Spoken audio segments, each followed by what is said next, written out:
Hi friends, welcome to Stella's Kitchen.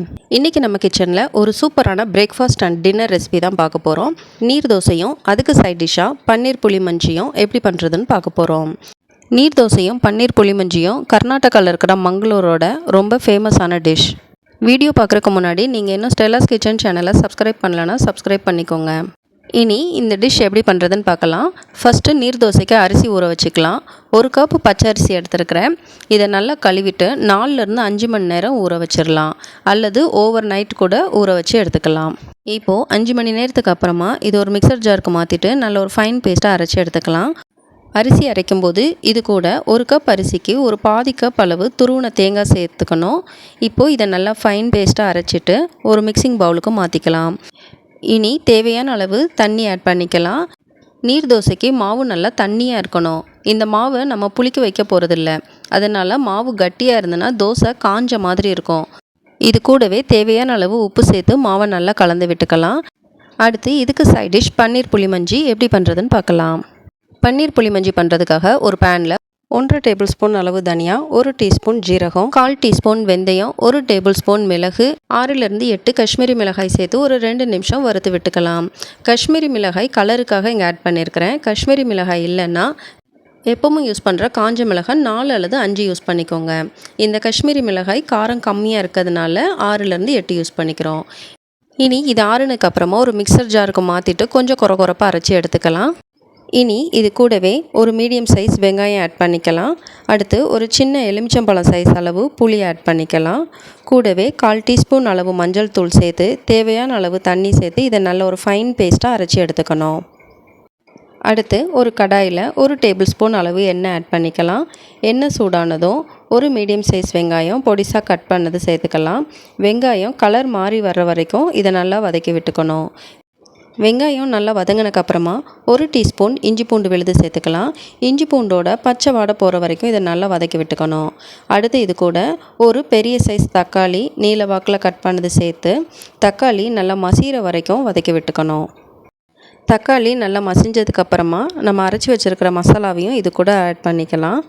மசாலாவையும் நல்லா வெங்காயம் தக்காளியோடு சேர்த்து 1 நிமிஷம் வதக்கி விட்டுக்கலாம். அடுத்து கிரேவிக்கு தேவையான அளவு தண்ணி ஆட் பண்ணிக்கலாம். இந்த கிரேவி கொஞ்சம் கட்டியாக இருந்தால் தான் நல்லாயிருக்கும், அதனால் நிறைய தண்ணி ஆட் பண்ணிடாதீங்க.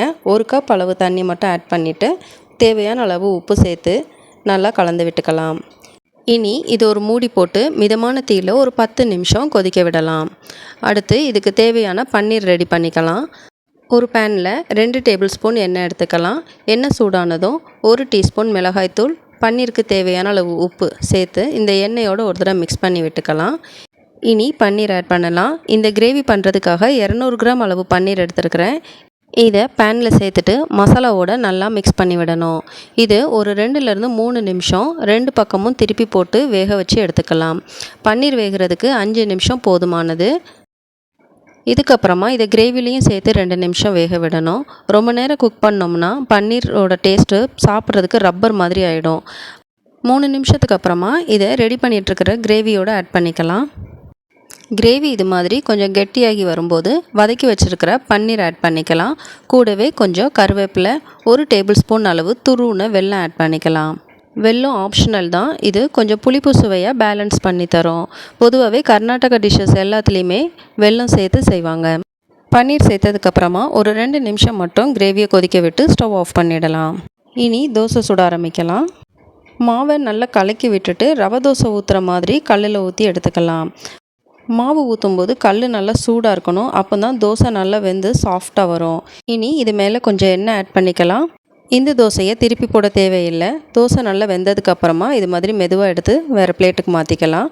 இதே மாதிரி அடுத்தடுத்த தோசைகளையும் ஊற்றி எடுத்துக்கலாம். தோசை நல்லா வேகிறதுக்காக மேலே ஒரு மூடி போட்டு வேக வச்சு எடுத்துக்கோங்க. அவ்வளோதான், நீர் தோசையும் ரெடி ஆயிடுச்சு. இந்த நீர் தோசைக்கு இந்த பன்னீர் புளிமஞ்சி மட்டும் இல்லாமல் நல்லா காரமாக பண்ணுற தக்காளி சட்னி, வெங்காய சட்னி கூட சூப்பராக இருக்கும்.